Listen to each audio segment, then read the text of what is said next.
Bonsoir à tous et à toutes. Désolé d'être la flaque d'eau qui parle. Pleut dehors. C'est assez... je crois que cette rencontre, je ne suis jamais très au courant de rien, mais je crois que cette rencontre n'avait pas de titre. Mais Melville a toujours des idées comme ça très surprenantes. Lorsqu'il fait des rétrospectives, il aime beaucoup créer des rencontres inédites. Et je ne sais pas du tout, c'est une première question presque. Je ne sais pas si vous vous connaissiez avant ce soir, si vous connaissiez bien, si vous étiez Moi, je dirais non. Sandrine. Je dirais non aussi, mais on s'est croisés quelques fois. Et je dirais oui en même temps parce qu'on a des parcours un peu... Voilà, il y a quelques connexions similaires. Et, voilà. On a des amis communs. Tout à fait. Dans la musique. Absolument. Notamment. On s'était croisés une fois dans un festival où on était jurés tous les deux. Et on avait échangé un petit peu. Tu t'en souviens? Ouais. Un festival de Beaune. Voilà, exactement. Et j'avais envie de te poser plein de questions. On n'avait pas eu le temps vraiment de développer la discussion, mais c'est aussi pour ça que j'ai pensé à toi, parce que je t'admire comme comédienne. Et récemment, j'ai revu pas mal de tes films et ça m'a rappelé cette discussion. Et je me suis dit, tiens, c'est l'occasion de... En fait, à la base, avec Muriel, qui est la programmatrice, on réfléchissait aux gens qui ont commencé très jeunes dans le cinéma et qui ont continué à travailler. Et ils ne sont pas tant que ça. Et donc, il y avait une liste assez restreinte. On avait évoqué Jean-Pierre Léaud. Mais en fait, il n'y en a pas beaucoup. Et je pense que tu es une des rares actrices qui a cette grande carrière qui commence aussitôt. Tu en vois d'autres, toi? Sophie Marceau. Oui, Sophie Marceau. Brigitte Fossé. Ouais, c'est vrai. Il y en a sûrement d'autres, mais c'est vrai qu'il n'y en a pas tant que ça. Ouais. Isabelle Adjani. Isabelle Adjani, oui. Benoît Magimel. Il y en a plein, finalement. Enfin, c'est toi que j'avais envie de voir. Donc les bases sont posées. Il n'y avait peut-être pas de titre à cette rencontre, mais on a tous à peu près saisi qu'il s'agissait de deux acteurs qui ont commencé. Sandrine, À nos amours est sorti en 1983. Je pense que Maurice Pialat a dû entamer ses recherches, son casting vers 1982. On en parlera. Et toi, Melville, un peu plus tard, 2 ans plus tard, 1 an plus tard, en 1984, avec Raoul Ruiz. Et tous les deux à des âges, entre 10 et 15 ans ou 14 ans. Ce qui fait qu'effectivement, vous avez de sortes de parcours parallèles et vous êtes témoin de cet animal, étrange, qu'on connaît mal, qui est même pas l'enfant acteur. Parce que l'enfant acteur, on imagine toujours, je sais pas, un peu peut-être à claque, un peu grimaçant, mais l'enfant cinéma, je dirais, qui est quelqu'un qui est traversé par le cinéma très tôt. Alors pour introduire ça de façon générale et avant d'attaquer un peu sur le détail et tout, on avait voulu prendre un extrait d'un film, le plus totémique qui soit, comme ça au moins c'est réglé. Le film, c'est La Nuit du chasseur de Charlton, Night of the Hunter. C'est presque au tout début du film. Donc on peut envoyer l'extrait, puis on reparlera après. Daddy!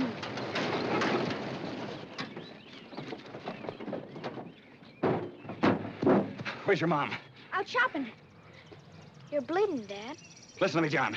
This money here, we gotta hide it before they get to me. There's close to $10,000. Where? Under a rock in the smokehouse? No. The bricks in the grape harbor? No, they dig for it. Sure. That's the place.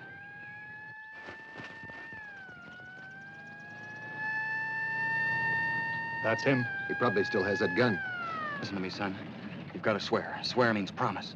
First swear you'll take care of little Pearl. Guard her with your life, boy. Then swear you won't never tell where the money's hid, not even your mom. Yes, Dad. You understand? Not even her? You got common sense, she ain't. When you grow up, that money will belong to you. Now stand up straight and look me in the eye. Raise your right hand. Now swear.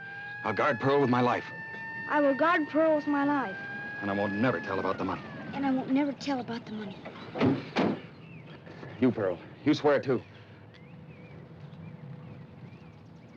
Ben Harper. I'm going now, children. Goodbye. Drop that gun, Harper. We don't want the kids hurt. Just mind what you swore, son. Mind, boy. Don't.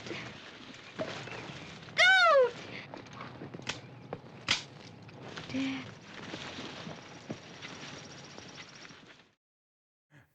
choisi cet extrait un peu tout seul.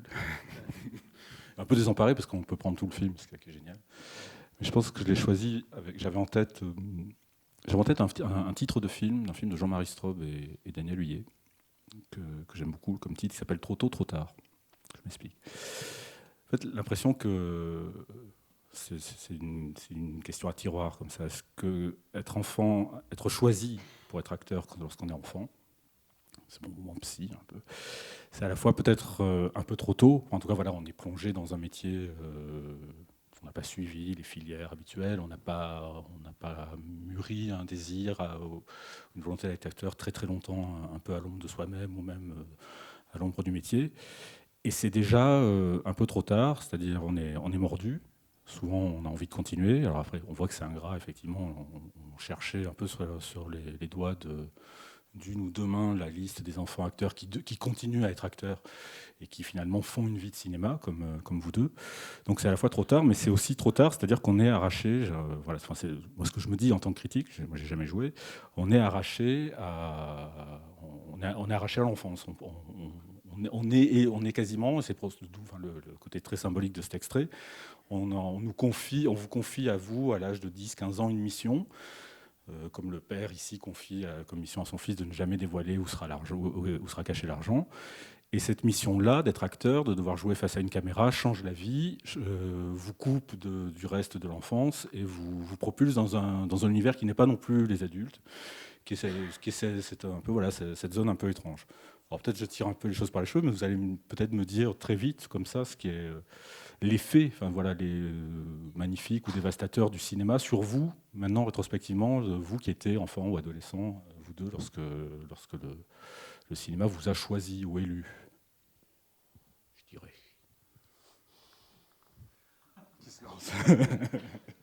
C'est bien la question dure d'emblée après.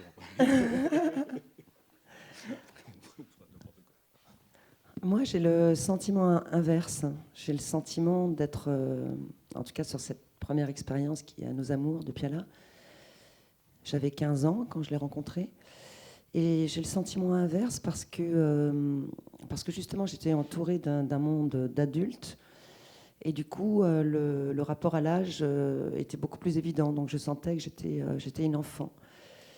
Et au sein de ma famille, avant de commencer du cinéma, j'avais plutôt l'impression d'être une adulte parce que c'est tout bête, je viens d'un milieu ouvrier, parce que j'ai 10 frères et sœurs et parce qu'il y avait beaucoup de responsabilités, que ce soit s'occuper des frangins-frangines, des plus petits en tout cas, s'occuper de la maison, parce que j'avais une maman qui était un petit peu olé, qui parfois faisait beaucoup de choses et parfois rien du tout. Et donc on contribuait aux tâches de tout ce que...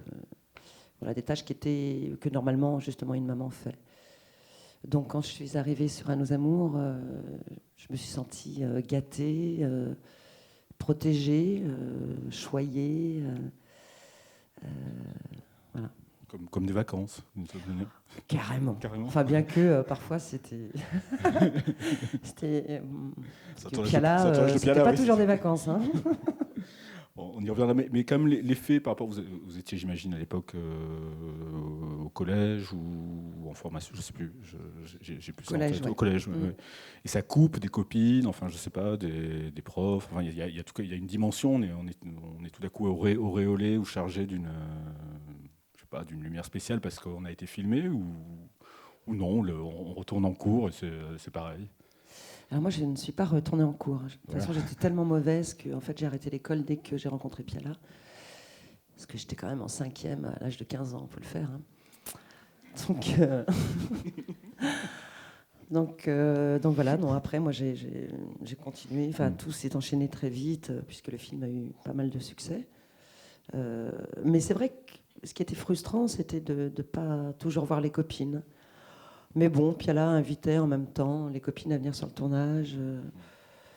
Donc il y avait quelque chose de très libre comme ça. Oui, il y a eu quelques moments où j'avais envie de rentrer, de redevenir, en tout cas de faire la fête avec les copines. Ça, c'est vrai que ça me manquait parfois. Melville ? Moi, j'avais 9 ans. J'ai eu l'impression d'être un peu plongé dans un monde d'adultes. moi qui vivais avec ma mère et mon frère, une vie de petit garçon tout à fait normale.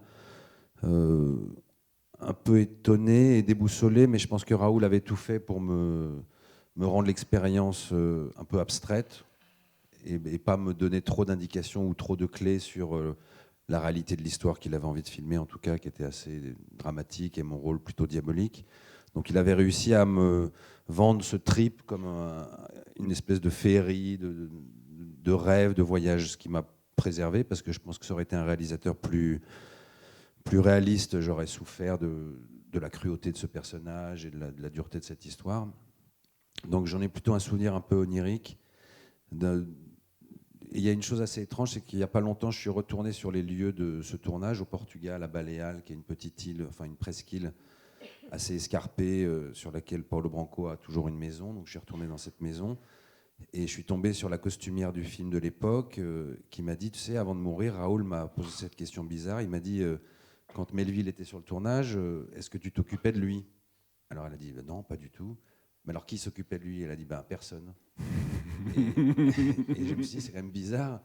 Et effectivement, dans mon souvenir, j'ai l'impression qu'il n'y avait pas vraiment quelqu'un qui était en charge de me surveiller. J'aurais pu tomber des falaises en jouant, j'aurais pu tomber entre les mains de n'importe qui. Et je pense que Raoul avait cette espèce de force de m'avoir protégé, quoi. Donc j'ai pas du tout senti...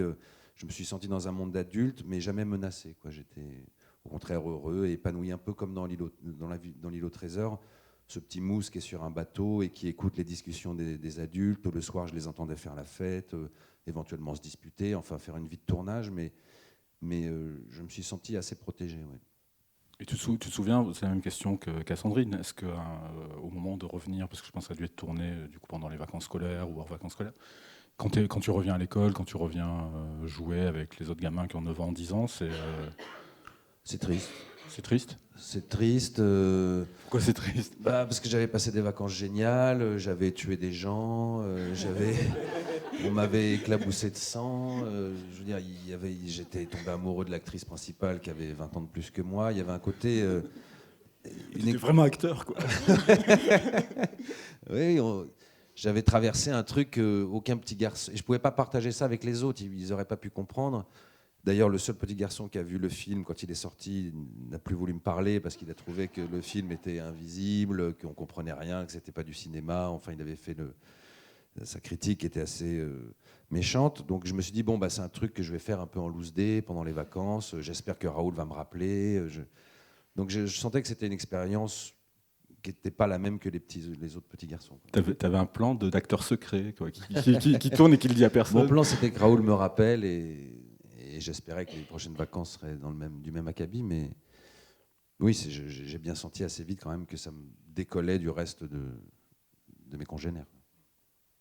Est-ce qu'on ressent ça quand on est choisi par le cinéma ou par la caméra, par un cinéaste, d'avoir été un peu élu ou d'avoir une mission? Enfin, tu citais le roman de Stevenson, L'île au trésor. Il y a un peu ça dans L'île au trésor. C'est-à-dire le personnage, d'un coup, on lui remet. Il y a quelqu'un qui a une cassette, qui meurt chez lui. Et d'un coup, il a sa vie de gamin est bouleversée. Il a la carte du trésor. Il a une fonction et ça va diriger sa vie. C'est l'extrait que tu as choisi. C'est-à-dire que tout à coup, tu es investi d'une mission. Tu as l'impression que tu vas être le passeur, celui qui va...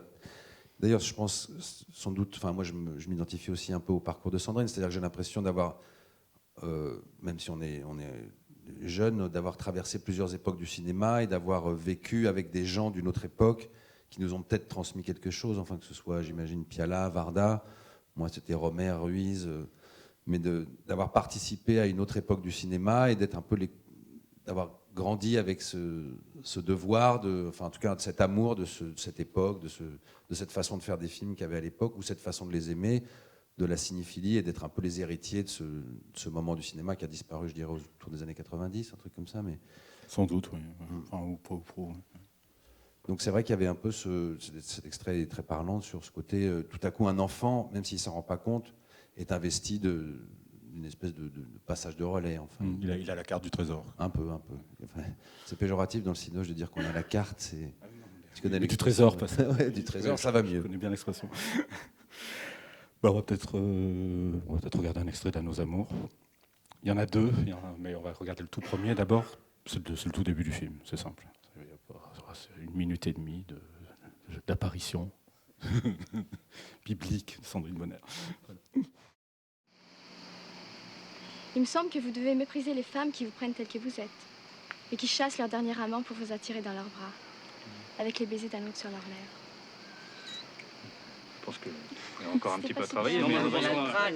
Oui, non, elle n'est pas tout à fait au point, mais il y a... Dis-moi, pense tu que- veux venir sur le bateau ou tu veux rester là? Ah, Bah si, je veux moi, je bien pense aller. que peut-être... je sais pas, aller sur parce le que... Oui, mais vous savez, j'ai le bateau pour une journée et Oui. c'est vraiment agréable, ça Port-Roll. Tu viens? Ouais. Mais il faut que... Je vous la ramène tu ce restes- soir, elle. faut Je que vous tu la ramène. apprennes. Pas de problème. Allez, on t'attend. Mais dis donc, tu dois avoir chaud avec ça. Bon, on t'attend, hein. Déshabille-toi vite. Non, je vous la ramène ce soir sans problème. Ah oui, sans faute, c'est de bonheur. Mais faut- Parce que vous voyez, ça saute, ça s'enfuit pas. Si les colonies, c'est aussi sévère qu'avant. Bien parce que les gentils, Ils vont manger là maintenant. Non mais il y a... Alors, Suzanne. Bon, je vous la ramène alors. Bon, tu as bien ton livre, hein? Ouais, j'ai mon livre, je répétais sur le bateau. Allez.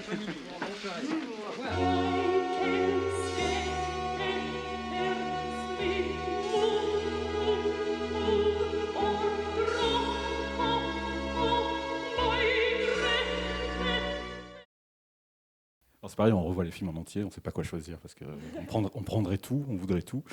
Mais quand même, comme début, on se dit que c'est génial parce que quand on repense au sujet de la discussion d'aujourd'hui, on a une jeune fille de 16 ans, de 15 ans ou 14-15 ans qui apprend à faire l'actrice de théâtre, dans un cours un peu amateur, mais elle apprend. Et puis on la voit enlever ses vêtements de personnage pour redevenir une fille de 15 ans qui est dans la vie. Et on est complètement, en fait, on est dans toute la stratégie de Piala, d'être à la fois, j'imagine, de faire de vous une actrice, mais de ne pas trop faire de vous une actrice, de quand même vous garder, de garder la Sandrine Bonner 15 ans telle qu'elle est et d'aller la voir, enfin voilà, sous le texte, sous le vêtement, sous le costume, sous le personnage. Et voilà, je me dis, quand je vois ça, c'est assez incroyable comme début, quoi. Enfin, c'est une promesse théorique. On n'y pense pas quand on voit le film les premières fois parce qu'on est pris par la puissance du film, mais c'est quand même voilà, un espèce de petit morceau d'1 minute et demie critique très très fort. Je me demandais voilà, comment vous l'aviez rencontré, Maurice Piala. Vous viviez à Grigny à l'époque, je pense, si je ne dis pas de bêtises. En fait, je rêvais pas particulièrement d'être actrice. J'avais aucune référence cinématographique parce qu'on n'allait pas au cinéma chez moi. Mais à l'époque, il y avait de bons films à la télé. Donc, moi, je ne suis pas pour le c'était mieux avant, mais quand même c'est un peu mieux avant. Quoi. soyons clairs, en tout cas, on pouvait voir des Truffaut, des Sautet, voilà. Aujourd'hui, il y a plein de chaînes, et heureusement, il y a des très bonnes chaînes, mais il y en a des très mauvaises. À l'époque, c'était quand même plus... Voilà, je trouvais que... Je ne suis pas forcément passéiste, mais là, je trouve qu'il y a quand même une évidence. Bref, tout ça pour dire que... Moi, c'est vrai que... Mais je pense, comme beaucoup d'enfants, on rêve. On rêve de quelque chose, on rêve... Et au sein d'une grande famille, je rêvais, ça par contre, de me distinguer.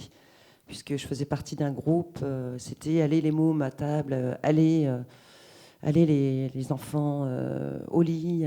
Donc on n'avait pas d'identité tellement, finalement. Comme un groupe un peu...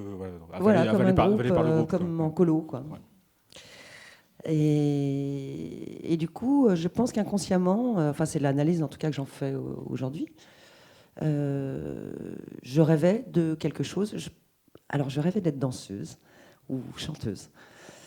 Et, parce que j'étais passionnée par la musique et tout ça, enfin bref. Et je me suis retrouvée un peu par hasard à faire de la figuration. Il y avait un copain, le père d'une copine qui était en charge de trouver des enfants pour de la figuration.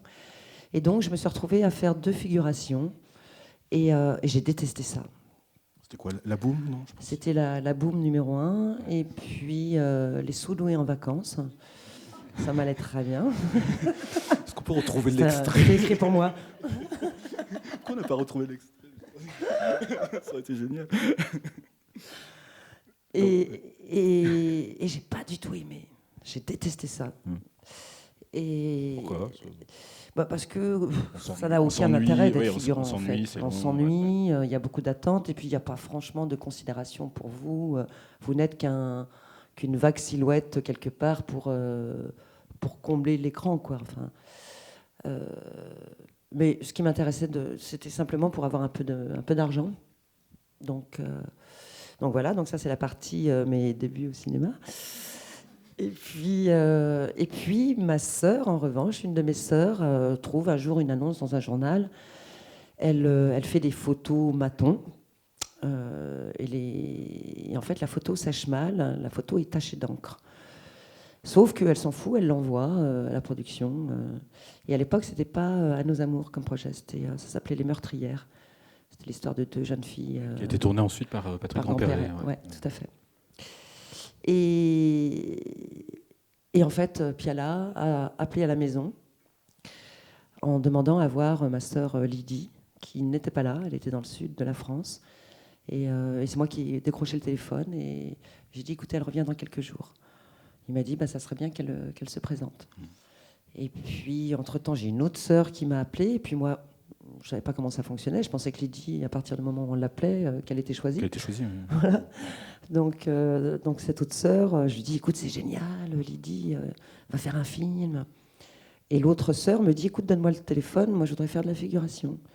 Donc je lui donne, on lui demande de se présenter, elle me rappelle, elle me dit, viens avec moi. Je lui dis, non, moi j'ai pas du tout envie de venir, j'ai déjà fait de la figure, ça m'intéresse pas du tout. Et puis elle insiste, et du coup on se retrouve face à Piala, toutes les deux. Et il nous fait improviser une scène. C'était super facile pour nous. Et puis il nous dit, vous revenez toutes les 3 quand la sœur sera rentrée.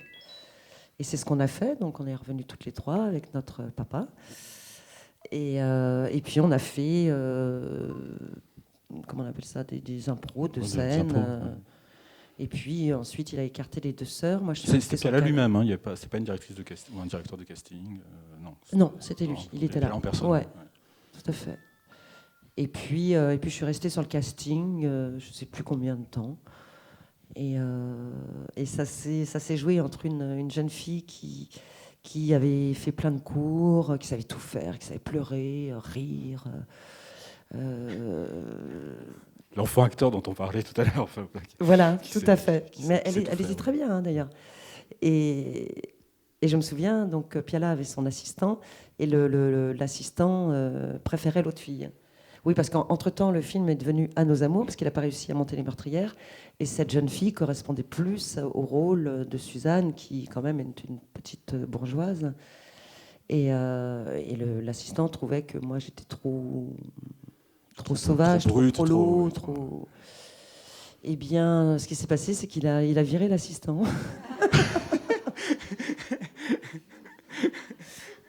Et j'ai eu le rôle. Mais tu avais déjà conscience de ce que c'était que de jouer la comédie, dire des dialogues et tout ça? Tu avais déjà une petite expérience où toi-même, dans ton coin, tu t'imaginais déjà actrice, ou c'était vraiment une grande première? Alors, c'est un peu comme ce qu'on se racontait tout à l'heure, quand toi, avec ta petite caméra, tu filmais. Nous, on inventait... on était très joueuses. Moi, déjà, à Grigny, donc je vivais dans des HLM, mais il y avait... tout ce qu'il y avait autour était assez joli, et tout était conçu pour les enfants. Et il y avait un château. Donc on jouait beaucoup à D'Artagnan. Donc moi j'étais souvent la princesse. J'avais choisi le beau rôle. Et mes sœurs étaient D'Artagnan. Ou alors on était fans d'une série qui s'appelait Les Drôles de Dames. Donc moi j'étais Chris, les frangines étaient Kelly, Sabrina. Donc on avait déjà effectivement cette âme de joueuse, quoi. Vous vous souvenez de... Est-ce que ça, par exemple, ce qu'on a vu, l'extrait, c'est le premier jour ou pas du tout? Non, c'est pas le premier jour, mais c'est pas loin. Ça doit être le 3e, 4e jour. Le tout premier jour, c'est quand j'arrive avec le panier avec un petit sac de de nourriture De pour nourriture. le garçon là, dans la campagne, Ouais. avec la petite jupe rouge. Mais vous vous souvenez de l'impression d'un coup, voilà, parce on est avec ses frères et ses sœurs, on refait drôle de dame, machin. Puis d'un coup, on est sur un plateau, ça rigole pas. Pas toujours, en tout cas. C'est lourd, il y a des techniciens, il y a une infrastructure, et puis il y a l'enjeu de la prise. On s'aperçoit qu'on n'est plus... est-ce qu'on s'aperçoit je sais pas, à 15 ans qu'on arrête qu'on joue, c'est-à-dire on devient actrice, mais on arrête de jouer... on arrête de jouer avec ses copines ou avec ses sœurs, quoi. D'un coup, on est propulsé dans un truc très, très lourd, avec des enjeux financiers, esthétiques, artistiques, qui font que les gens sont tendus. Enfin, je sais pas, c'est comme ça que je me représente un tournage. Alors moi, j'avais L'horreur qu'Apocalypse. aucune notion de ça, Ouais. parce que en plus, Piala aimait tourner. Bon, déjà, c'était une petite équipe, c'était pas du tout comme. Et d'ailleurs, j'étais vachement déçue parce qu'il n'y a pas de maquilleuse, par exemple. Et je me souviens sur la Boom, je voyais Sophie Marceau se faire maquiller, il y avait une habilleuse, tout ça. Je me disais, Oui, waouh, qui avait 15 ans, pareil. En plus. elle est actrice, c'est Ouais. du cinéma. Moi, c'est mes propres vêtements, par exemple. Je dis, merde. Pas de maquillage, pas de... Quelle Donc, arnaque. pas de... Ouais, je me disais, Quelle oh merde, c'est pas... Ah, c'est ça, le cinéma. Oh, je suis déçue.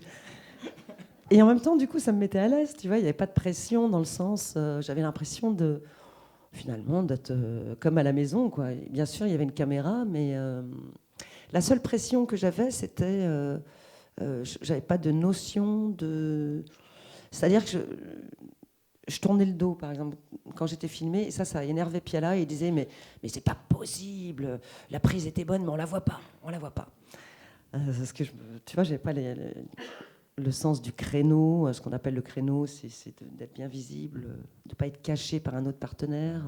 Ou même de ne pas trop laisser, dès que j'imagine, dès que le dialogue est dit, de ne pas se relâcher, des choses comme ça. Non, enfin, Alors ça allait. Ça, j'étais assez à l'aise. Mais après, c'était plus sur un aspect technique. Je comprenais rien de tout ça.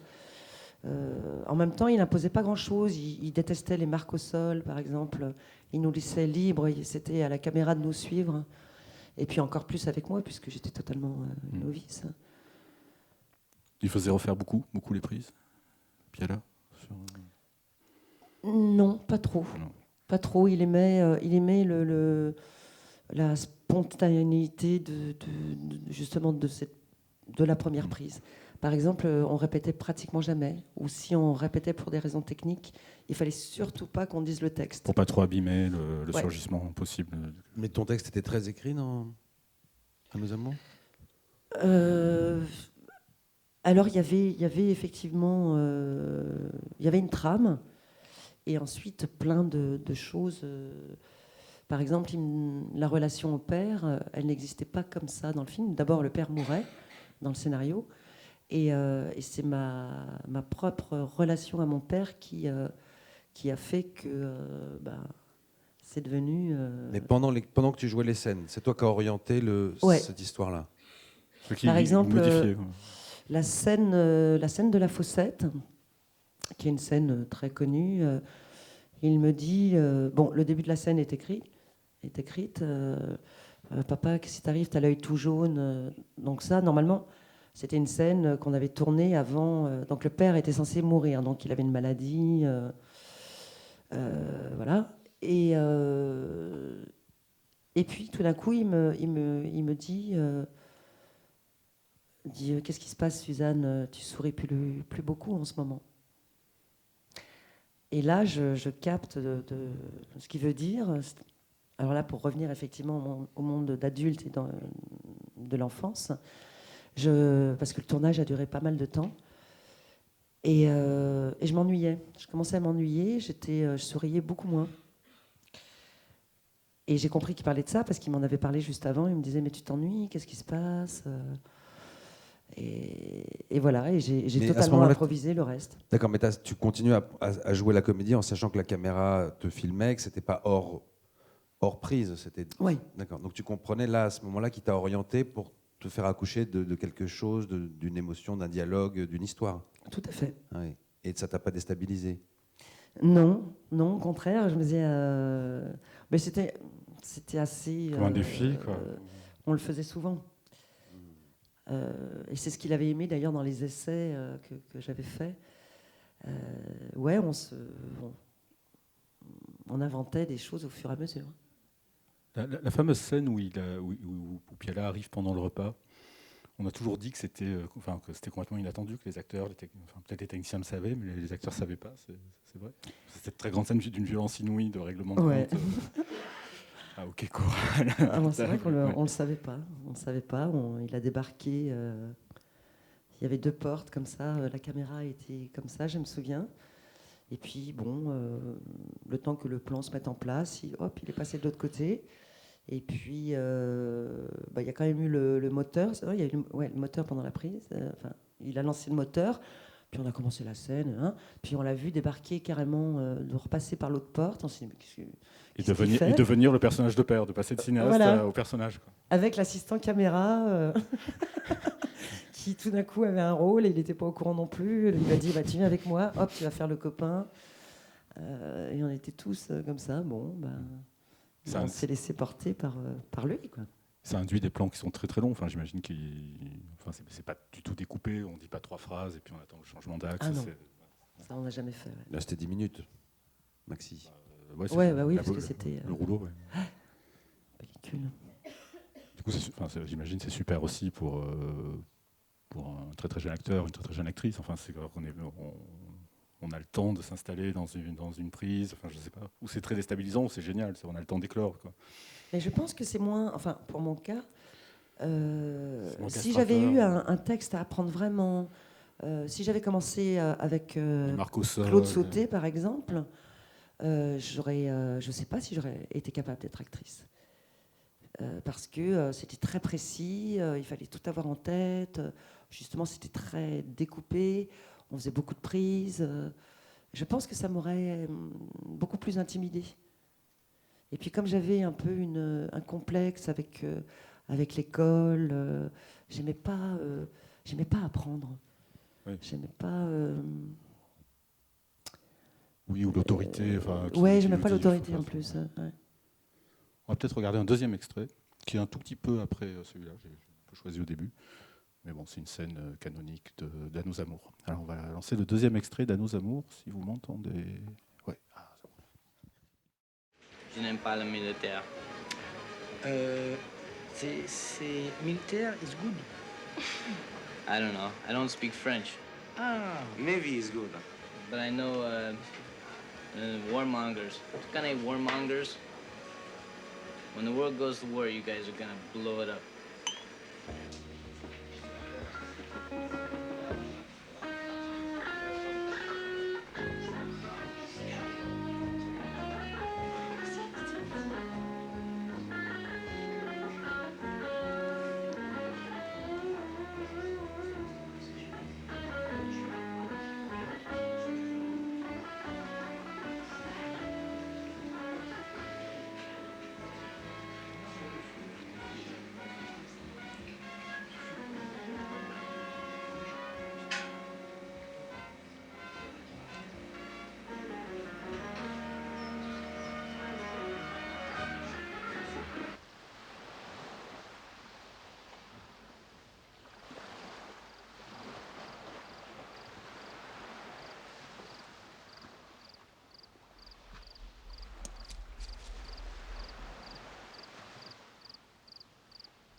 Thanks a lot. Pas de quoi, c'est gratuit. Alors, l'extrait était long, mais c'est comme ça qu'on le reçoit. J'avais vu le film une première fois, je pense, à la sortie, mais j'étais tout petit. J'étais un peu passé à côté de cette scène. J'étais à 10 ans, c'était un peu jeune. Et je me souviens après, il y a une trentaine d'années, ou 25 ans, j'ai eu une interview dans les cahiers du cinéma, je pense que c'était peut-être Patricia Mazui, qui disait qu'elle l'avait vu à la télévision. Je ne suis pas sûr que ce soit Mazui, mais pour moi, c'est parce que je n'ai pas retrouvé ça. Le film était passé à la télévision, que ses parents lui avaient interdit de voir le film, et qu'elle s'était cachée. Et que quand elle avait vu cette scène, et à la fin, comme ça, ce qui tourne comme un couperet, il n'y a pas de quoi, c'est gratuit, elle a décidé de faire du cinéma. Enfin, c'était un truc. Et la deuxième fois que j'ai vu le film, j'avais cette interview en tête, et j'ai pris la scène comme ça en pleine poire. Bon, le film, je l'ai beaucoup revu, mais je l'ai re-regardé mercredi, comme ça, au moment de choisir les extraits. Et ce qui m'a fasciné, que ce soit... Alors, je ne savais pas que c'était le premier jour, donc effectivement, ce qu'on vous disait, le premier jour, on l'a enfin vu. Et ce qui est fou, c'est que dans ces deux scènes avec des garçons, une où il n'y a pas de sexe et une où finalement il y en aura, entre-temps la scène de danse et de drague, je me suis aperçu qu'ils ne les filmaient presque pas, les garçons. Surtout de plus en plus sur l'américain, on le voit, c'était encore plus flagrant ici, il est complètement fasciné par vous. Je ne vais pas dire que c'est un documentaire sur vous, mais on sent qu'il a conscience qu'il y a un trésor et qu'il faut le regarder, qu'il faut que cette actrice soit regardée. Et j'imagine que quand il écrit la scène elle est à deux. Voilà, c'est une scène avec un garçon et une fille, que ce soit ce garçon-là ou un autre garçon. Et non, là, il y a une fille, et puis il y a des silhouettes derrière. C'est assez hallucinant, quoi. Alors, l'américain, ça, c'était pas du tout dans le film. Cette scène n'existait pas, c'était pas dans le scénario. En fait, ce qui s'est passé, c'est que comme le tournage s'arrêtait, recommençait, s'arrêtait, le tournage s'est arrêté et il m'a donné de l'argent. Je me souviens, il m'a donné 3 000 francs à l'époque, ce qui était non, pas trop, peut-être 3, non, si. Et je suis partie à Londres avec ma copine et nous avons rencontré Tom, l'Américain. Qui restait à vie de l'Américain. Ouais, exactement. Et puis, évidemment, on a dépensé tous les sous là-bas et on n'avait plus d'argent pour le billet de retour. Donc, on a demandé à l'Américain de nous payer le retour. Et ça tombait bien parce que lui, il voulait faire une tournée en Europe, enfin, se balader. Et pour le remercier, donc, je l'ai ramené chez moi, chez mes parents. Donc, j'ai débarqué avec l'Américain. J'ai dit, papa, maman, je vous ramène quelqu'un. Il nous a payé le billet. Et plus tard, donc ensuite, lui, donc il est resté quelque temps à la maison. Et ensuite, il a décidé d'aller dans le sud de la France. Il est parti dans le sud avec ma sœur. Et il s'est fait piquer tout son argent, toutes ses économies. Parce qu'il était maçon. Et il avait... voilà. Et donc, il ne pouvait plus rentrer chez lui. Donc, il est revenu à la maison et il a habité 6 mois chez moi. Et... personne, c'est ça. Ça n'a jamais été écrit, ce truc. Non, c'est génial. Et puis, bon, vous avez bien deviné, il est devenu mon amoureux. Donc Piala a dit, tu vas amener ton amoureux et on va le faire jouer dans le film. Et on a improvisé, en fait, cette scène. Ah oui. C'était...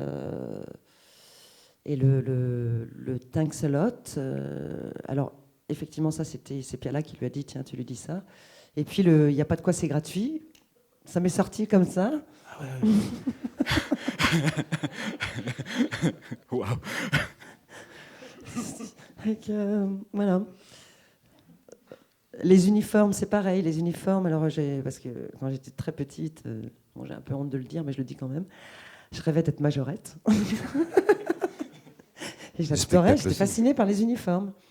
Donc voilà, donc ça aussi c'est dans le film. Mais c'est un peu un... Et comme vous le disiez, effectivement, il y a le rôle de Suzanne, et puis c'est aussi un documentaire, portrait de moi. Enfin, documentaire, on ne sait pas, mais voilà, il s'en sert sans arrêt, quoi. Mais comme tu dis, on voit bien que Piala, avec sa caméra, est complètement focus sur Sandrine, mais on sent aussi que toi, tu joues un jeu avec la caméra, que tu as l'air assez... Enfin, il y a un jeu d'échange et tu te laisses filmer, tu as conscience que c'est sur toi que la scène se passe, de tes regards et tout ça, non? Et tu prenais du plaisir à ce moment-là de te sentir filmé comme ça par Piala? Ah oui. Ouais, c'est comment dire, je sentais toute la tendresse, tout l'amour qu'il avait pour moi, donc bien sûr j'avais envie de... Et tu as retrouvé d'autres metteurs en scène qui t'ont procuré le même plaisir avec la caméra de te laisser filmer par eux et regarder comme ça, ou c'était assez exceptionnel de ton point de vue? Avec Piala, c'est quand même le metteur en scène avec qui j'ai eu les relations les plus fortes. Mais après, mais cela dit, c'est pas tant parce que c'était le premier. Je crois qu'il avait un regard tellement particulier. Puis il laissait le temps au temps. C'est vrai qu'elle est très belle cette scène dans le bar là. Ben, on a le temps en plus pour les acteurs, c'est agréable. On a le temps d'être là, de souffler, on n'est pas décortiqué par des plans. Mais bien sûr, j'ai retrouvé ça avec Rivette, j'ai retrouvé ça avec Chabrol, avec Téchiné, puis plein d'autres. Il y avait, je crois que c'est un stage qui disait toujours que Piala avait l'habitude de jouer les acteurs les uns contre les autres, des fois, sur le plateau. Est-ce qu'il l'a fait sur À nos amours, peut-être avec la mère ou non? Avec l'actrice qui incarnait la mère, d'où j'ai un trou, je sais plus. Evelyn Kerr. Evelyn Kerr, voilà, exactement. Est-ce qu'il y a des stratégies comme ça, d'un coup, pour créer une tension et pour faire venir une scène, pour faire venir quelque chose de derrière la scène, en fait, on va dire? Non, j'ai pas trop le souvenir de ça. J'ai le souvenir qu'Evelyn Kerr était très tendue, par contre. Les scènes de violence, elles continuent à me frapper dès qu'on est hors champ. Donc... Je vous jure que c'est vrai. Alors, est-ce qu'il lui avait dit des choses en douce sur moi? J'en sais rien, mais non, j'ai pas le souvenir de ça. La sortie, vous vous en souvenez? Donc voilà, le film se tourne, il met longtemps à tourner. Vous disiez que le film était interrompu, le tournage est souvent interrompu. Pourquoi? Pour des raisons d'argent, des raisons de saison, Je sais plus très bien, mais il y avait aussi des moments où il cherchait. Ouais, c'est ça. Il était tellement pas content, il pouvait interrompre pendant plusieurs jours. Il n'était pas inspiré. Ou par exemple, j'ai le souvenir Sous le soleil de Satan, il venait le matin et puis on commençait à mettre en place les choses et puis il disait non, on tourne pas aujourd'hui. C'est mauvais, vous êtes tous mauvais. Toi, Sandrine, ça y est, maintenant tu es une actrice, tu as chopé des tics d'actrice. Ça, c'est intéressant aussi. Ça, c'est formidable. Ce qu'on disait depuis le début. Et il avait raison. Surtout pas trop actrice. Ouais. T'as plus la fraîcheur de l'époque. C'est pas intéressant.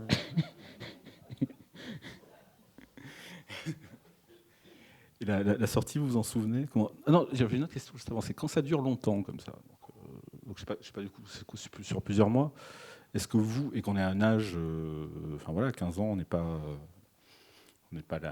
la même et on n'est pas le même entre le mois de septembre et le mois de juin. Enfin, il se passe des choses dans la vie. Donc c'est des âges où on change à 3 mois près. On n'est plus exactement la même.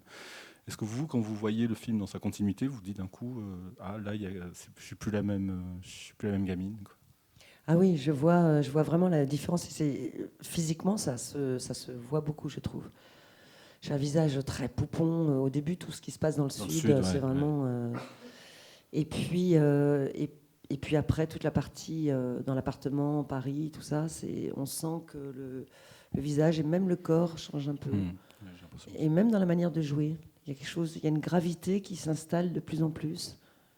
Et le changement, on imagine que c'est dû, parce que justement là, on a 15 ans et qu'on se transforme, mais le changement dans la façon de jouer, c'est pas aussi parce que d'un coup, c'est une aventure qui prend des mois et on devient actrice de facto, quoi. C'est-à-dire, d'un coup, on n'a plus l'insouciance d'une gamine il y a un casting, on va dans le sud, c'est rigolo. Ouais, on prend de la maturité. Ouais, exactement. À 15 ans. La sortie, Sandrine, vous en souvenez? Parce que d'un coup, ça doit être aussi encore un autre cap quand on est si jeune et d'avoir... parce que ça a quand même été retentissant. Je me souviens, vous étiez partout, il y a eu le César dans les semaines qui ont suivi, ou les mois qui ont suivi, mais je ne sais pas comment vous l'aviez vécu. Je me souviens surtout des affiches dans le métro. C'est l'affiche qu'on connaît, qui est celle du DVD, vous êtes sur le lit, comme ça? Alors, il y en avait plusieurs. Il y avait mais celle où je me suis vue, et c'était très impressionnant. Ça m'a... Au sens violent Non, ça m'a créé une émotion forte, mais pour le coup, de fierté. Ouais. Je me suis dit, ah oui, en fait, on a fait un film, quoi. J'ai réalisé que... Ouais. Voilà. Et c'est une affiche où je suis dans l'eau. J'ai jamais vu. En fait, il y en a 3. Il y a Il y a celle qu'on voyait le plus dans le lit avec Dans un le lit, fond ouais. noir. Ouais, c'est pas mal, Il y en avait une autre sur le DVD qui est justement la scène du théâtre avec la rose dans les cheveux. ouais. Et il y en avait une autre où je suis dans l'eau, les scènes du bateau. Ouais, une scène du bateau. Et c'est celle-ci que j'ai vue. Et je l'ai vue enfin les Fiche métro, quoi. Ouais. Ah oui, c'était quand on entend l'arrivée de sur la le rame. pied, Ah oui, oui. voilà. Ah oui, effectivement. Et là, ça m'a impressionné. Ouais, voilà, c'était ce genre de format. Ouais. Ça m'a beaucoup impressionné. Oui. Enfin, on imagine que ça doit.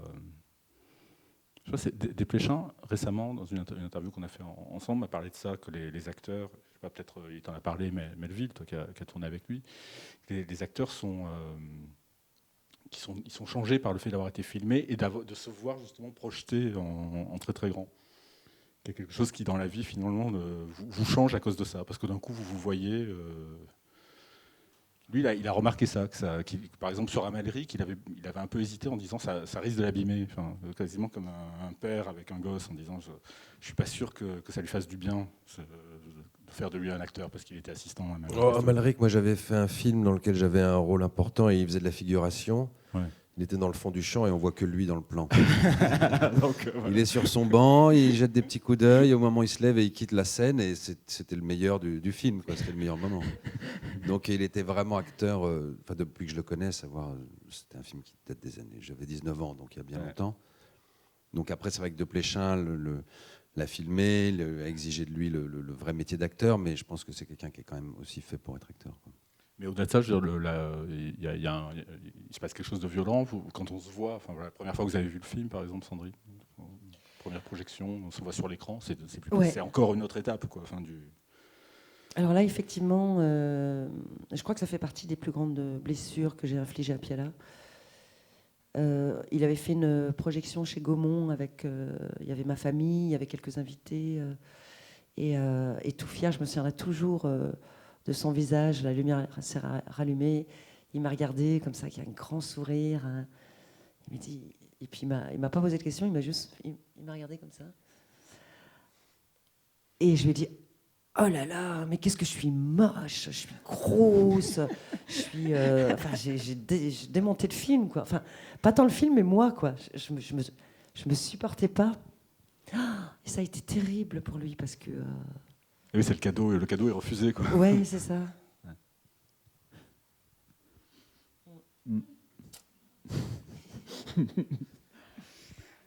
On regarde un troisième extrait. C'est un extrait Melville. C'est ton premier film aussi. C'est La Ville des Pirates. Raoul Ruiz, 85. Je suis nul en date. 83 le tournage, oui. Ok. Même année que 6 mois après. Bienvenue en 83. L'île des Pirates, Raoul Ruiz. L'extrait. On craint qu'il ait été kidnappé par les malfaiteurs, sans doute des gens de peu d'éducation. En effet, personne ne peut expliquer comment la famille du kidnappé aurait pu payer la rançon, étant donné qu'elle a été préalablement massacrée. D'après notre correspondant, les importantes taches de sang auraient obligé les autorités responsables à faire repeindre la maison afin d'effacer les traces de ce crime, sans doute le plus horrible que Saint-Sébastien ait connu. D'après de nouvelles informations, on indique que les bijoux de la famille auraient disparu.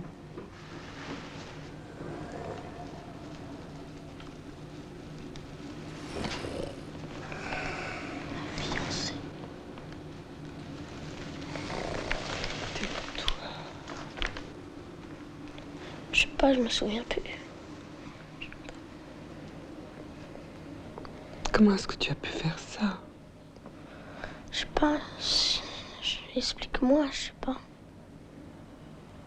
Non, je trouve ça inexplicable. C'est peut-être parce que tu les détestais. Tu crois? Ça a coupé un peu avant, parce que normalement ça allait jusqu'au bout. C'est assez, mais c'est magique qu'on ait quand même pu voir ce plan, quoi. C'est-à-dire tout tramé comme une vieille actrice, là. avec des yeux. Ouais. Et puis, avant que je te demande comment tu avais rencontré Ruiz, ce qui me fascine par rapport, par exemple, à Nos Amours, où vous ne jouiez quasiment qu'avec des non-professionnels. Là, on a un enfant de 9 ans qui se met à jouer avec des acteurs qui sont des grands acteurs de théâtre ou des grands acteurs de cinéma. Et j'imagine que le rapport, il n'est pas le même. Si tant est que l'enfant de 9 ans s'en rende compte, quoi. Oui, je m'en rendais compte. Enfin, j'avais quand même un texte à apprendre qui changeait tout le temps parce que Raoul réécrivait les scènes au jour le jour. Mais moi, je prenais ça très au sérieux. J'avais vraiment l'impression d'avoir une mission et d'avoir mérité l'argent qu'on m'avait donné. Moi, c'était 7000 francs. J'étais mieux payé que toi. Ah non, ça, c'était juste le voyage. Ah bah dis donc. Alors, ah ouais, mais tu de toute façon, t'as été mieux payé. Non, tout est pour tout, c'est tout ce que j'ai gagné. Mais j'avais l'impression qu'on me confie un rôle de professionnel, quoi. Donc j'apprenais mon texte. Et quand Raoul changeait le texte au dernier moment, je flippais. Enfin, je veux dire, et je savais bien que j'avais en face de moi Anne Alvaro, qui est une très grande actrice. Il y avait eu Kester aussi dans le film, puis des acteurs portugais excellents. Donc j'avais conscience qu'il fallait leur donner la réplique et essayer de se mettre à leur niveau, enfin de jouer la comédie vraiment, quoi. Mais j'avais pas conscience. À chaque fois que je revois les images, je suis surpris de voir à quel point c'est violent comme scène et comme présentation, quoi. Oui. Mais même, ça a coupé un peu avant, c'est dommage, mais la scène est vraiment, il y a un couteau au moment, enfin tu tiens un couteau avec du sang. J'égorge le père. Tu égorges le père. C'était vers là qu'on a, je sais pas pourquoi, on a dû se gourer dans les timecodes. Parce qu'il faisait quand même un drôle d'enfant. On a l'impression que le cinéma te prend et que c'est l'occasion pour toi de plus être un enfant précisément, c'est-à-dire de zigouiller tout le monde, ouais. Et d'être un enfant qui je sais pas, j'ai une théorie très bizarre sur les gosses. C'est que en tout cas sur l'enfance, c'est que les enfants lisent des livres d'aventure parce qu'ils veulent plus être enfants et qu'en fait l'enfance c'est de pas vouloir l'être, quoi. En tout cas, moi j'étais bien content qu'on me confie ce rôle et de manipuler des couteaux et ça m'excitait beaucoup, quoi. La scène dont tu parles après où j'égorge le type, qu'on voit pas, il lui avait mis de la pâte à modeler dans le cou avec une espèce de petite pipette, avec une poire qui envoyait du sang de porc qu'on était allé chercher la veille chez le boucher. Et il fallait que je coupe vraiment au bon endroit pour que ça tombe pile poil au moment où le jet aurait dû jaillir. Et j'étais très triste parce que le jet jaillissait pas assez à mon goût. Alors je disais à Raoul, mais Raoul, c'est pas crédible. Normalement, ça devrait. Dans Evil Dead, ça. Raoul me rassurait en me disant, mais non, t'inquiète pas, ça va le faire quand même, on y croira. Donc je pense aussi que le fait que Raoul me fasse participer à tous ces trucages, à tout ce côté concret et matériel d'un film petit budget des années 80 a dédramatisé aussi le côté... Parce que quand je vois les images de À nos amours, toute proportion gardée, parce que c'est Piala et Doyon, c'est quand même deux mondes différents. Mais après, quand j'ai fait le film de 15 ans, de Doyon, j'avais 14 ans à ce moment-là, où là, effectivement, le texte était immuable, il y avait beaucoup de prises, il y avait un côté beaucoup plus naturaliste, réaliste. L'histoire, en l'occurrence, d'un jeune homme de 14 ans qui part en vacances à Ibiza avec sa fiancée et son père se tape sa copine. Ouais, donc là, c'était pour moi beaucoup plus traumatisant que de couper des gorges à des Portugais. Il y avait un côté beaucoup plus... Et t'es plus dans la grande aventure, t'es dans la petite aventure. Exactement, la petite aventure. Et c'est pour ça que je suis très intéressé par ce que tu dis, c'est effectivement, à quel moment ça bascule dans le cauchemar, à quel moment on vit mal cette expérience.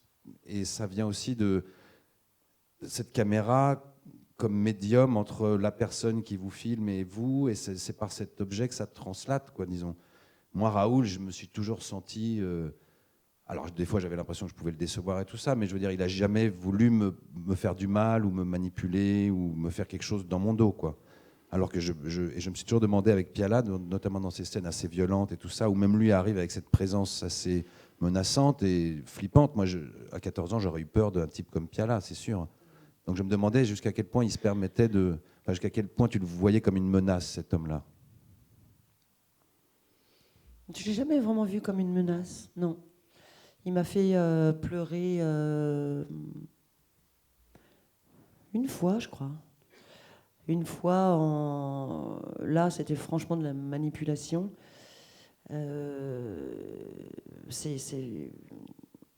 Voilà, je suis dans une scène et puis tout d'un coup, il coupe et puis il me dit mais ça va pas du tout, mais qu'est-ce que tu fais là, tout ça. Et puis de toute façon, tu vas retourner chez toi, tu vas retrouver ton père. Puis je sais pas, il s'est mis à parler de mon père d'une manière assez négative. Et là, j'ai été très affectée. Je me suis effondrée en larmes. Et là, il a dit moteur. Et en fait, j'ai compris qu'il voulait que je pleure dans la scène. Mais il m'avait rien demandé. Et c'était le jour de mes 16 ans. Et on a fait cette scène. Et puis ensuite, il a dit allez, champagne. Et il avait tout organisé, un pot et tout ça. Tu vois. Donc voilà, c'est ambigu. Notamment avec des enfants, c'est ce qu'on disait l'autre jour avec Sarah Chiche qui était là. C'est quand même un moment où, quand tu te retrouves devant la caméra, avec quand même une trentaine de personnes qui te regardent, le clap qui signifie le début de la séquence, que c'est à ton tour de jouer, tu es dans une position d'extrême sensibilité, sinon de fragilité. Et donc effectivement, un enfant qui tout à coup patine, comme ça nous arrive à tous, même à des grands acteurs, qui n'arrive plus à dire son texte, qui n'arrive pas à pleurer et tout ça, tu sens que c'est un moment dramatique, que le compteur tourne, que le producteur ne va pas être content. Donc c'est très très facile de manipuler et d'aller trop loin avec un enfant qui se retrouve dans cette situation-là, ou même un adulte ou un adolescent. Ça m'est arrivé sur des tournages d'être révolté par certains comportements de metteurs en scène qui se permettaient, voyant la faiblesse de quelqu'un qui perd ses moyens, de le charger. Ouais. Donc avec les enfants, en l'occurrence, c'est pour ça que j'ai choisi de montrer dans cette rétrospective des films avec des grandes performances d'enfants acteurs, parce qu'il y a des moments où tu te demandes par quel procédé... Et j'ose espérer, en tout cas dans les films que j'ai choisis, que c'est uniquement par la grâce de l'acteur enfant qui a compris son rôle, qui se met non pas à faire plaisir au metteur en scène et à subir, mais à comprendre... Oui, qui devient un enfant cinéma, c'est-à-dire chargé d'un truc. Exactement. C'est très entouré aujourd'hui, non ? Je me suis aussi dit ça en revoyant jeudi, le mercredi soir à Nos Amours. C'est que je pense qu'aujourd'hui, c'est presque... Il y a des scènes où on vous voit seins nus. C'est aujourd'hui, je crois, quasiment, mais je crois que c'est d'un point de vue légal, plus possible. J'ai l'impression qu'on ne peut plus faire tourner les enfants la nuit, sauf... Il y a un tuteur, je pense qu'il y a oui, je sais pas si déjà... si en 83, c'était comme ça, déjà. Je crois pas, non. Et même, j'ai réalisé un film de fiction avec... j'avais un enfant de 7 ans, qui a d'ailleurs quasi le rôle principal. Et c'était 4 heures de tournage par jour, pas plus. Ouais. Et après, suivant les âges, ça peut être 5 heures si l'enfant a 12 ans. Enfin bon, et concernant la nudité, effectivement, je pense qu'aujourd'hui, ça serait plus faisable. La scène qui est juste après celle après Frank Solot, on vous voit le re-raconter, et je lui ai dit ça. Et je pense qu'aujourd'hui, elle est plus tournée, elle est plus du tout réalisable en termes. Comment tu l'avais rencontré, Ruiz ? Ma mère était attachée de presse et s'était occupée d'un film de Raoul qui s'appelait Le Territoire, qui était l'histoire d'un groupe de touristes, parents avec des enfants et tout ça, qui se perdent dans la forêt et ils se rendent compte que les touristes disparaissent les uns après les autres. Et en fait, on se rend compte qu'ils sont mangés par les enfants du groupe. C'est le film dont on voit le tournage au début de l'état des choses de Wenders. Exactement, c'était produit par Paulo Branco. Il n'y avait plus de pellicule, et Wenders est arrivé avec de la pellicule, et finalement il a aimé, et il a tourné l'état des choses dans la forêt. Exactement, ça a inspiré Wenders. Et donc après ce film-là, ma mère s'était occupée de la sortie en tant qu'attachée de presse, et ce que dit Raoul, ce qu'il raconte, moi je n'en ai pas trop de souvenirs, c'est qu'après l'école, ma mère m'avait emmené à une conférence de presse, un peu comme ça j'imagine, et Raoul s'était mis à parler, à raconter des histoires, et tous les journalistes s'étaient endormis les uns après les autres. Et le seul qui était resté éveillé, c'est moi qui l'ai écouté, parce que je m'intéressais à son histoire, et il a fini par me demander, est-ce que tu veux venir au Portugal jouer le rôle de Pinocchio, Pinochet, Peter Pan. Il a fait toute une énumération comme ça, et moi je ne savais pas trop qui c'était, mais Pinocchio, oui. Et je me suis dit, génial, d'accord, ma mère était d'accord. Et Raoul a toujours dit que pour faire un casting d'enfant, il fallait d'abord faire un casting de parents, parce que c'est comme ça qu'on voyait si l'enfant allait être disponible. Ouais. Comme il aimait bien ma mère, j'ai eu cette chance. Et après, il y a eu un rendez-vous chez Paulo Branco qui m'a demandé, qui m'a pas fait signer de contrat, mais qui m'a dit tu seras payé tant. Et moi, j'étais aux anges. Je voyais tous les jouets déjà qui s'accumulaient dans ma chambre. Et donc, qu'est-ce que tu en as fait de l'argent finalement? J'ai acheté une caméra vidéo tu vois. avec laquelle j'ai fait des petits films un peu ruisiens. que la DAS aurait censuré d'emblée. Parce que je tournais beaucoup, je m'utilisais, je me déguisais en femme. Et le tournage en lui-même, ça t'avait fait... Écoute, t'en gardes un souvenir assez... Je comprenais évidemment pas grand-chose de ce qui se passait. Je sais que les adultes ont passé un très bon moment. C'était un tournage assez euphorique. L'équipe portugaise s'amusait beaucoup. J'entendais des fêtes. La nuit, je m'endormais. J'adorais ça, bercé par la musique. Raoul qui mettait des vieilles chansons chiliennes. Enfin, il y avait une très bonne ambiance. Les gens étaient un peu dans un état seconde, avec le recul. Anne Alvaro me racontait des histoires pour m'endormir. J'étais tout seul sur tournage. J'adorais tripoter les couteaux, tout ça. Non, je vois ça comme vraiment comme une bénédiction et presque une espèce de truc un peu initiatique, un rite assez mystérieux. Et ce qui est le plus mystérieux pour moi, c'est que ma mère m'ait laissé, alors que c'est une mère plutôt inquiète, et elle m'a laissé partir pendant un mois sur cette île au Portugal avec Ruiz. Oui, ta mère n'était pas là, elle était pas. Elle m'a amené, puis elle est venue me rechercher, mais entre-temps, non. Et le fait que Ruiz faisait un peu de façon artisanale, un peu tout, t'as je sais pas, l'impression d'être comme au cirque, comme dans une troupe de cirque, plus que sur un plateau de cinéma. Non, parce qu'il demandait à tous ces acteurs ce genre de choses. Comme c'est des films qui sont les dispositifs, la mise en scène est toujours très calibrée, c'est-à-dire qu'il fallait pas bouger parce qu'il y avait un effet de lumière qui intervenait, des demi-bonnettes. Enfin, techniquement, c'était assez complexe. Toujours complexe. Voilà ce qui se permettait. Du coup, l'acteur a aussi pas mal de... Il joue dans un carcan, quoi. Tu vois, il a des obstacles, donc. Et je voyais que tout le monde était traité à la même enseigne. Non, c'était assez féerique. Et je suis retourné donc sur cette île il n'y a pas longtemps, et ça avait beaucoup changé, Baléal. À l'époque, on n'y accédait qu'à marée basse. Donc toute l'équipe amenait les caméras, le matériel quand c'était marée basse. En barque, tu veux dire? Non, à pied, en marchant dans le fond des océans, si tu veux. Et puis après, l'eau remontait et nous coupait complètement du reste du continent. Et bon, ça 2 fois par jour, hein, mais il y avait plein d'aventures. Il y a André Engel, qui à l'époque était le mari de Anne Alvaro, enfin le fiancé d'Anne Alvaro, qui après une nuit de bringue, pendant que je prenais mon petit déjeuner dans le seul café de l'île, est tombé raide mort devant moi. Il a été rapatrié sur un surf parce que c'était marée haute et que les bateaux étaient indisponibles. Donc je l'ai vu partir comme ça, moribond, avec un assistant qui faisait une sorte de paddle. Alors, mais encore une fois, c'est vraiment la chance que j'ai eue, c'est que Raoul arrivait à me raconter une histoire qui faisait que ça me paraissait finalement fantastique et pas angoissant, quoi. Tu te souviens, tu avais amené des bouquins, je sais pas, avec toi, parce que tu pars un mois, des bouquins d'aventure, des trucs comme ça. Je lis. Anne Alvaro avait essayé de me lire Le Petit Prince, mais je le trouvais tellement stupide que ça n'a pas accroché. Et tu n'avais pas, je sais pas, Stevenson? Si, Raoul m'a toujours parlé de Stevenson. D'ailleurs, quelques années après, on a fait L'île au trésor, dans lequel je jouais le rôle de Jim Hawkins. Oui, c'était ce genre de lecture. Ça, il vient de là, quoi, l'enfant de oui, la vie du pirate. Raoul, son père était marin. Il a grandi sur une île au Chili. Raoul, bercé par tous les mythes de pirates qu'il y avait au Chili à l'époque. Oui, c'est son imaginaire. Oui. Parce que là, pour le coup, c'est les 2 pôles les plus opposés. Sandrine commence avec Piala, qui est donc voilà, le pape d'un certain naturalisme, même si je pense qu'il va au-delà du seul naturalisme. Et toi, tu commences avec le pape du cinéma baroque, enfin voilà, l'héritier de Wells ou de Cocteau. Et comment on joue. Enfin, autant j'imagine que pour quelqu'un qui n'a jamais joué, se retrouver dans un cinéma qui cherche plutôt le documentaire, c'est presque, on en parlait, enfin moins castrateur ou quoi que ce soit. Toi, tu te retrouves dans un cinéma où je pense qu'il est peu vu. On a vu les éclairages sur l'œil. Enfin, il n'est pas question que tu te balades un peu où tu veux dans le plan. Oui, ça a l'air très précis, là, ce plan-là qui tourne, et ensuite tu te retrouves... Ah oui, c'était très précis. Il faisait des plans de l'intérieur de la bouche d'un acteur, donc il y avait un squelette sur place, on mettait la caméra dans sa bouche, et on devait tous cracher dans un bol pour faire les fils de bave qui dégoulinaient des dents. Mais c'était vraiment... oui, il y avait un côté magique, un peu alchimique peut-être, mais en tout cas, pour un enfant, c'était très amusant. Alors on va regarder un extrait inverse qui est. J'ai voulu prendre un extrait de la fille de 15 ans. Mercredi, je n'ai pas retrouvé le DVD chez moi, c'est un peu le bordel. Ah, il passe après de toute façon. Il repasse après, donc voilà.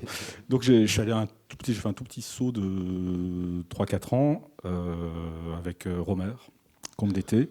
Donc là, on est sur quelque chose de... Voilà, enfin, c'est la même personne, mais t'es regardé différemment. C'est moins carcan, on va voir. Et ce sera le dernier extrait pour aujourd'hui. Ouais. Je ne veux pas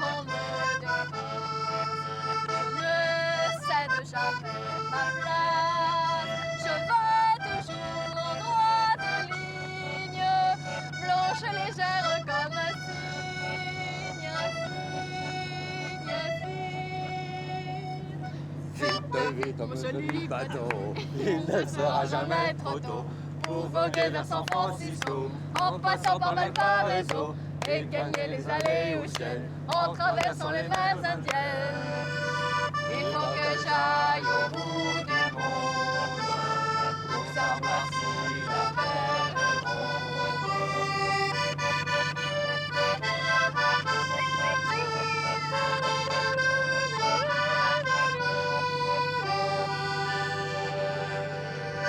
Ouais. Alors bienvenue au club, cher Gaspard. Bah, je sais pas. Allez. Et à notre petite nièce. Et à notre accordéoniste. Qui est de retour. Ça fait bien plaisir. À l'accordéon. Pas mal, hein. Ah, il y a longtemps. Petit tour en mer. Mais alors à propos de musique, comment est-ce qu'on vient à écrire une chanson pareille aujourd'hui avec du rock et tout, c'est incroyable. Non mais en fait je fais pas du tout ça en général. Ça n'a rien à voir, moi je fais plutôt genre blues. Là j'ai une guitare classique mais d'habitude je joue plutôt sur autre chose, quoi. Je m'en suis aperçu. Alors, peut-être tu vois pourquoi un peu je fais cet extrait. Je voulais un extrait où tu fasses de la musique. Ouais. Mais c'est la seule scène qui est improvisée dans le Conte d'été. Le reste, c'était par contre au contraire, le texte était tellement bien écrit, enfin précis. Puis Romer tenait tellement, il avait tellement travaillé en amont qu'il voulait absolument que les choses se passent comme il l'avait imaginé. Et il espérait en même temps qu'il y ait un accident pendant le tournage. Mais là, c'est la seule scène où il nous avait dit allez-y, parlez de musique et de chansons de marins. Et tout ça. Mais quand on te connaît un petit peu, on le sent, enfin on l'entend, parce que tu as voilà, ce moment où tu te mets à parler de musique. Et ouais. Voilà. J'avais un peu peur parce que c'est Romer qui a composé la chanson de Marin. C'est pas l'enfant Stevenson qui a composé la chanson de Marin. Et là, une des premières fois où je suis allé le voir, Romer, donc avec Pierre Ier de Serbie dans son bureau, il m'a choisi aussi en partie parce que je jouais de la guitare. Voilà, donc il m'avait dit, donc je sais que vous êtes musicien, est-ce que vous seriez capable de jouer ça? Il s'est mis au piano. Et il a chanté sa chanson de Marin sur son petit piano Bon Tant Pis, qui fredonnait les paroles et tout ça. Et donc j'ai adapté pour la guitare, mais je sentais que c'était un sujet sensible pour lui. Il ne fallait pas que je trahisse son œuvre musicale. D'ailleurs, j'ai une petite bouche chez moi, ce jour je te ferai écouter, de Romer qui un matin pendant le tournage, on était tous dans la même maison à Dinard, et il a déboulé comme un hystérique dans ma chambre. Il savait que j'avais un petit recorder, un petit enregistreur, et que je faisais des petites maquettes dans ma chambre. Il m'a dit Melville, il faut absolument que vous m'enregistriez. Et là, il s'est mis à chanter une chanson Out of the Blue, un petit air de marin, et on entend sa voix un peu chevrotante comme ça, qui chante une espèce de la mauvaise version de ça, qui voulait que je donne à une autre fille pour faire genre, il n'était pas capable de faire 2 fois aussi bien, donc il en donnait une moins bien à une autre, qu'il aimait moins en l'occurrence. Donc voilà, oui, c'était pour... Mais je comprends ce que tu dis quand il y a le côté au-delà du naturalisme, c'est comme dans le film de Piala.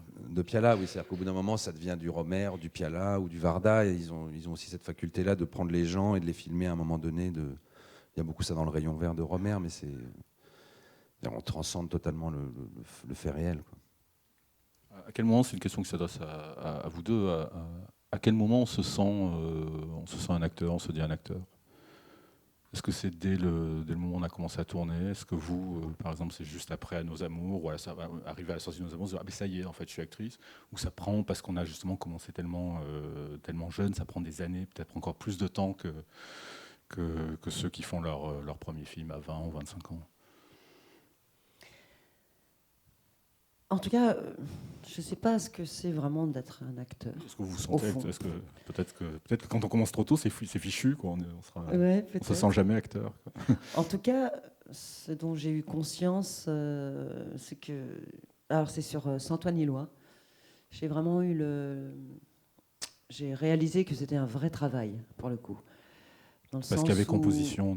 Parce que voilà, il y avait le personnage était tellement loin de moi. Que du coup, il fallait bien inventer des choses, puisqu'elle ne me ressemblait pas du tout.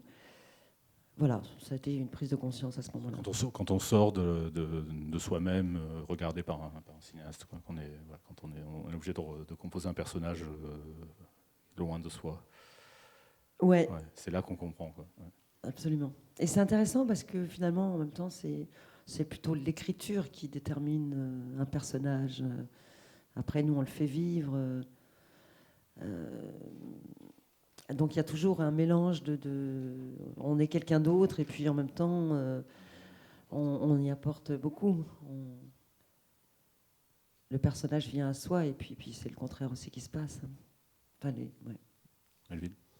Moi, un peu sur le film de Doyon que j'ai fait quand j'avais 15 ans, là où il y avait tellement de prises, et là j'ai senti que c'était un métier, effectivement, comme tu dis, par rapport à ton rôle dans le film d'Agnès Varda, même si moi c'était pas un rôle de composition, mais enfin le côté très professionnel, et puis le scénario respecté, tout ça. Après, c'est que très récemment que je me suis dit que finalement c'était le principal de ma vie, enfin que c'était avec ça que je gagnais ma vie et que je pouvais me présenter. Je veux dire que c'était ma raison de mon travail, disons, et puis aussi le plaisir que j'avais pris, toutes les expériences que j'ai pu vivre aussi grâce à ça, et que de plus en plus j'assumais le fait d'être acteur. C'est vrai que pendant longtemps je me suis dit ça va passer, on va plus me réengager. Après Raoul, je me suis dit quelqu'un d'autre me réengagera pas. Et Tu puis disais après, que tu ferais musicien ou, par oui, exemple, éventuellement, ou un autre travail, ou que passer l'adolescence ce serait fini, ou passer un certain âge, enfin. Et à force d'être là aussi, c'est pour ça que j'admire aussi beaucoup ton parcours, c'est que on change, on évolue, et puis on arrive quand même à donner envie à des metteurs en scène de. Donc voilà, au bout d'un moment, on s'y habitue, quoi.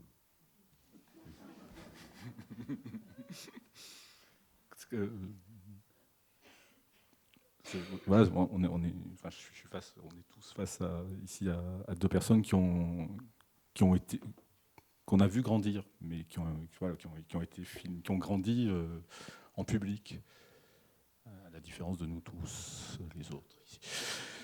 Et je sais pas, parce que si c'est quelque chose d'angoissant, au contraire de complètement euphorisant, dire tiens, si on veut se souvenir d'à quoi on ressemblait à 18 ans, il y a un film, il y a un personnage, puis je sais pas, peut-être ce que ça change. J'imagine que ça doit être quelque chose d'assez étrange, mais que j'arrive pas à conceptualiser. Grandir en public. Ben moi, je trouve ça... Pas grandir et au-delà, quoi. Et vieillir. Vieillir aussi, ouais. N'ayons pas peur. Non, franchement, c'est un super verbe. Ben, moi, ça me permet de bien accepter le temps qui passe. Parce qu'il n'y a pas de... Je sais pas ce que ça te fait, mais toi, tu es encore jeune. Il est beau comme un dieu, en plus, vous ne trouvez pas? Il est magnifique. Et... Ouais, ça lui va bien, la moustache. C'est pas mal. Et mais en tout cas, ça permet de...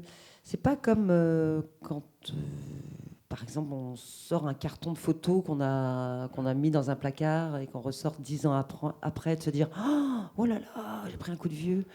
J'étais comme ça, j'étais belle. » Je trouve que ça rend serein dans le sens où, comme on a l'habitude de se voir, du coup, il n'y a pas de violence. Oui, ça règle les problèmes de... Ouais. C'est plutôt une bonne thérapie d'être acteur. Ça te fait le même effet? Oui, de même, je crois même que c'est pour ça que j'ai très vite acheté une caméra vidéo et que j'ai continué, même en vieillissant, à me filmer sous toutes les coutures, en faisant des films que les gens n'ont pas forcément vus, puis que moi-même je regarde plus, mais enfin avec l'idée d'aller au bout de cette vision de moi jusqu'à l'écœurement et jusqu'à l'acceptation totale de tous mes défauts et de passer au-delà, quoi. Et aussi par rapport au montage, parce que je pense que quand on est acteur, on n'a pas du tout conscience à quel point le montage aussi vous transforme, vous rend beau, vous rend laid, vous rend bon ou mauvais. Donc cette idée aussi que mon image, elle était incontrôlable et qu'elle était à la merci au final d'un coup de ciseau et du regard du metteur en scène jusqu'au bout, quoi. Et du coup, tu peux laisser aller. De toute façon, t'as zéro contrôle. Je me suis vu sous toutes les coutures, dans tous les sens. Et aujourd'hui, c'est vrai que j'avoue que je me porte mieux quand je ne me regarde pas. Mais si je passe devant une image de moi, je vois les défauts et je me dis, bon, ok, ça c'est ça, je connais. Et ça s'arrête là, quoi. Il n'y a pas d'hystérie, en tout cas. Vous acceptez de vous revoir dans les films les uns les autres? Je sais qu'il y a des acteurs qui n'aiment pas du tout. Certains quittent la salle dès que, par exemple à Cannes, dès que le film commence, vont se cacher et puis reviennent. Est-ce que vous revoyez dans les films? Est-ce que ça a pris du temps à s'accepter ou est-ce que ça a toujours été comme ça? Je sais pas. Alors moi, je revois pas mes films dans le sens, ça me viendrait pas l'idée de mettre un DVD, de me regarder, quoi. Tu vois, si je regardais à nos amours. Mais par contre, si je tombe sur mon image ou s'il y a un bout de film, comme là, je me regarde sans problème, quoi. Et je trouve que c'est intéressant. Et puis, quand on fait ce métier, il faut s'accepter aussi, parce que faut être en confiance, je trouve, puisqu'on on se montre. Donc si on ne s'aime pas, c'est curieux. Mais c'est vrai qu'il y a des acteurs qui ne s'aiment pas. Hein. Mais j'ai jamais bien compris, moi, ça. Adam Driver, par exemple, pour prendre un acteur récent qui fait une carrière incroyable, ne supporte pas. Enfin, il n'a vu aucun de ses films. Il ne sait pas. Il dit que dès qu'il voit une image de lui, c'est... il peut plus jouer, même. Ça l'empêche de jouer pendant 1 semaine, 2 semaines, le temps qu'il oublie, quoi. C'est chiant pour la production. C'est chiant pour la prod. Pour les rushs. Tu vois, tu viens en rush? Non, je vais pas. Faut qu'il soit réalisateur, alors. Non, mais c'est ambigu. C'est ambigu. Les autres, c'est ça. Bah oui. Non, c'est ambigu parce que moi, quand ils m'ont demandé de faire une rétrospective au Forum des Images, je me suis dit, alors est-ce que si je dis oui, je suis un vrai narcissique, tellement fier de lui qu'il a envie que les gens du Forum des Images découvrent son talent sous toutes ses facettes? Est-ce que moi j'irai voir des films? Donc on est quand même obligé en tant que comédien d'assumer une part de narcissisme. Et puis qu'après c'est aussi une façon de rendre hommage au travail qu'on a effectué, aux gens qu'on a rencontrés, aux metteurs en scène qu'on travaillait. Enfin je veux dire c'est... Donc on est obligé on a un rapport quand même, je pense tout du long, un peu ambigu avec son apparence physique et avec qui on est. Enfin. Et comme ça passe par des films, c'est vrai que des fois c'est rassurant de se dire qu'ils existent encore et que t'auras toujours 15 ans dans À nos amours et moi toujours 22 dans Conte d'été, quoi. Je vais dire dans La ville des pirates. Toujours un couteau à la main. Est-ce que d'avoir grandi justement filmé et regardé, ça, aussi je sais pas, on accepte ses défauts, mais c'est-à-dire qu'on les corrige et je sais pas. Une sorte de révélation à un âge qui est c'est important à l'adolescence. On est souvent mal dans sa peau et là en plus on est projeté, quoi. Moi j'essaie toujours de me tenir plus droit que je le ferais dans la vie. Toujours peur d'être voûté parce que quand il y a certaines scènes où je me laissais un peu aller, où j'étais un adolescent voûté, donc ça me reste.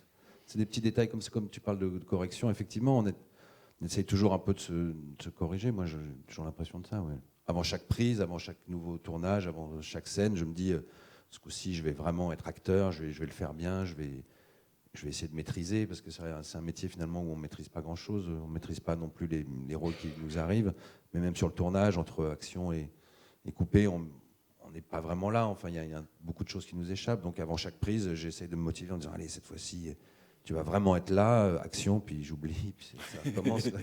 C'est vraiment un jour sans fin, quoi. Je ne me rappelle jamais de rien, quoi. Donc je cours aussi après ça, quoi. C'est-à-dire que chaque tournage, c'est le premier jour, quoi. Quasiment, ouais. C'est aussi parce qu'on a des mémoires un peu de... Enfin, pour le texte, on se concentre beaucoup pour apprendre le texte après. Mais ça reste un truc étrange. Ouais. C'est un super mot de la fin, non? Merci beaucoup à vous trois. Merci. Merci beaucoup.